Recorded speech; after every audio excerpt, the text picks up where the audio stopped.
こんにちは。AWS サポートオンボーディングジャーニーシリーズにようこそ。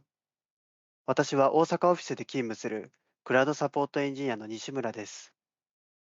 私たちの仕事は技術力でお客様のイノベーションをお手伝いすることです。お客様の技術的な問題や課題を解決するために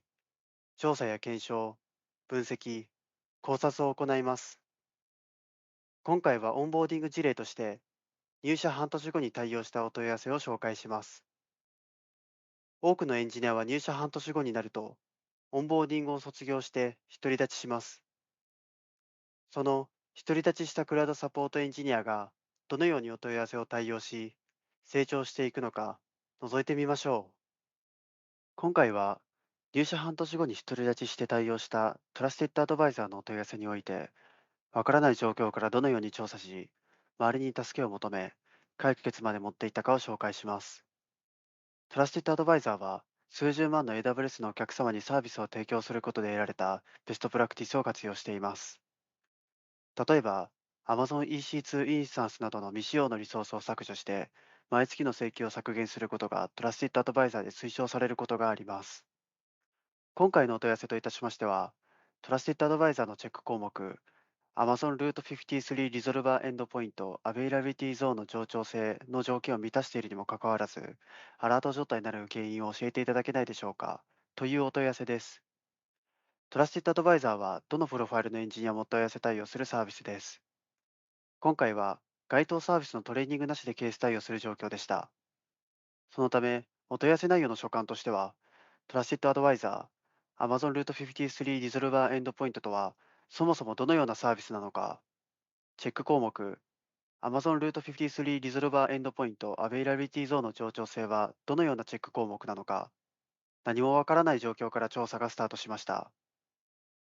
まずは、公開情報、内部情報の調査を行いました。はじめに、トラスティッドアドバイザー、ルート53リゾルバーはどのようなサービスなのかドキュメントを確認。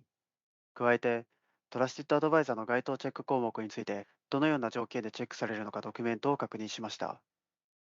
チェック項目の条件としては、冗長性のために少なくとも2つのアベイラビリティゾーンで、ルート53リゾルバーエンドポイントの IP アドレスが指定されている必要があることがわかります。その後、過去に類似事例がないか調査しましたが、この時は過去に類似事例は見つかりませんでした。次に、お客様のリソースを確認し、お客様の指摘するチェック項目の結果を内部ツールで確認したところ、チェック結果のナンバーオブ AZ には0と表示されていました。ルート53リゾルバーエンドポイントを作成する際は、少なくとも1つ以上の IP アドレスを指定する必要があるため、0と表示されるのは不自然です。この点から、AWS 側に問題があると考え、自身の環境でも再現するか検証を行うことにしました。これまでの調査から、スライドの図のような状況であることが分かりました。お客様は、ルート53リゾルバーエンドポイント作成時に IP アドレスを2つのアベイラビリティゾーンに設定したにもかかわらず、チェック項目の結果では0と表示され、トラスティッドアドバイザーでアラートが発生している状況です。検証のためにまずは必要なリソースを作成していきます。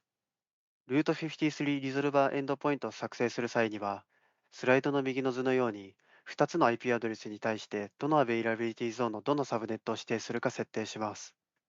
検証では、この IP アドレスを追加するアベイラビリティゾーン、サブネットの組み合わせによるトラスティッドアドバイザーのチェック結果の変化について確認していきます。ルート53リゾルバーエンドポイントを作成したら、トラスティッドアドバイザーコンソールからチェック結果を確認します。スライドの結果は、1つのアベイラビリティゾーンに2つの IP アドレスを指定した際のチェック結果です。チェック項目の条件の通り、アベイラビリティゾーンの数が1つの場合は、アラートが発生しています。次に、ルート53リゾルバーエンドポイントを作成する際の設定を、様々なパターンに変更して結果を確認します。スライドの通り、3つのパターンの動作を確認しました。表の項目は左から IP アドレス、ID、サブネット、アベイラビリティゾーンとなっています。実験1では、同じアベイラビリティゾーンに IP アドレスを割り当て、ナンバーオブ AZ は1と表示されました。こちらは期待された動作をしました。実験2では、実験1の状態から異なるアベイラビリティゾーンに3つ目の IP アドレスを割り当てたところ、ナンバーオブ AZ は2と表示されるはずですが、0と表示されました。実験3では、同じアベイラビリティゾーン、異なるサブネットに IP アドレスを割り当てたところ、ナンバーオブ AZ は1と表示されるはずですが、0と表示されました。この結果から、事象が発生する起点は、異なるアベイラビリティゾーンではなく、異なるサブネットに IP アドレスを割り当てたときに事象が発生することが分かりました。また、自身の検証環境でも同様の事象が発生し、期待された動作をしないことから、AWS 側に問題があると判断しました。このような事例に遭遇するのは初めてであったため、セキュリティ的に問題がない事象なのかという点も気になりました。セキュリティに問題のある事象は、セキュリティオペレーションズにエスカレーションして、必要な処置を行ってもらう必要があります。しかし、経験がまだ少なく、自身ではその必要性があるか判断できなかったため、同じプロファイルメンバーにスラックで相談しました。チームメンバーからは、少しでも心配な場合はセキュリティオペレーションズにエスカレーションすると良いとアドバイスいただき、安全に倒す方針となりました。セキュリティオペレーションズにエスカレーションしたところ、問題がないと判断されたことで、自身の不安を取り除くことができました。トラステッドアドバイザーのサービスチームに本事象についてエスカレーションする前に、自身で本事象の根本原因の調査を行いました。チェック項目のチェック ID からコードを検索し、問題のチェックロジックの箇所を特定、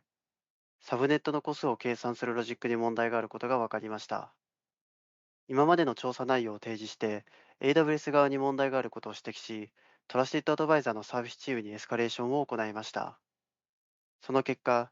特定したチェックロジックに問題があることが分かり、修正中であることの回答を得られました。お客様には、該当のチェックは修正中であることを報告し、